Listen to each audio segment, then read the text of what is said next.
জুলাই গণঅভ্যুত্থানে শহীদ জসিম ভাইয়ের মেয়ে লামিয়া কিছুদিন আগে তার বাবার কবর জিয়ারত করতে যাওয়ার সময় সে ধর্ষণের শিকার হয়। ধর্ষণের শিকার হওয়ার পর থেকেই সে নানা রকম চিকিৎসা নিচ্ছিল।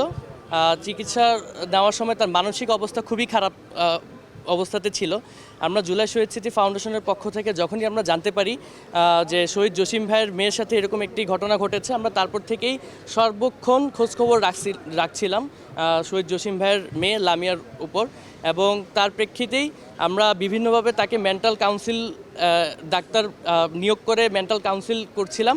এবং ইভেন আজকে সন্ধ্যাবেলাতেও আমাদের জুলাই শহীদ স্মৃতি ফাউন্ডেশনের পক্ষ থেকে একটি টিম শহীদ জসিম ভাইয়ের মেয়ে লামিয়ার সাথে দেখা করে এসেছে, সেখানে তার সাথে কথাবার্তা বলে এসেছে।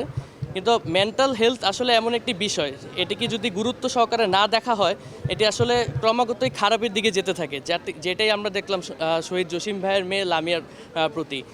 লামিয়ার যেই ধর্ষণ মামলাটি ছিল, সেই ধর্ষণ মামলায় ইতিমধ্যেই দুইজনকে গ্রেফতার করা হয়েছে এবং একজন 164-এ জবানবন্দিও দিয়েছে, এবং বাকি আসামিদেরকে গ্রেফতার করার কার্যক্রম চলমান রয়েছে। কিন্তু এখানে এই শহীদ জসিম ভাইয়ের মেয়ে যে লামিয়া, তার যেই মেন্টাল কন্ডিশন ছিল সেটি ঠিক অবস্থাতে ছিল না। সেই প্রেক্ষিতেই সে আজকে আত্মহত্যা করে, এবং আজকে আত্মহত্যা করার পর তাকে এই সোহরাওয়ার্দী মেডিকেলে নিয়ে আসা হয়েছে, এবং মেডিকেলে নিয়ে আসার পর তাকে মৃত ঘোষণা করা হয়েছে। এটি আসলে আমাদের যে শহীদদের পরিবাররা রয়েছে, তাদের নিরাপত্তা ছিল এই রাষ্ট্রের সর্বপ্রথম দায়িত্ব, কিন্তু এই নিরাপত্তা দিতে রাষ্ট্র ব্যর্থ হয়েছে। সেটাই আমরা প্রমাণ পেলাম শহীদ জসিম ভাইয়ের মেয়ে লামিয়ার যে ঘটনাটি ঘটেছে সেটির উপরে।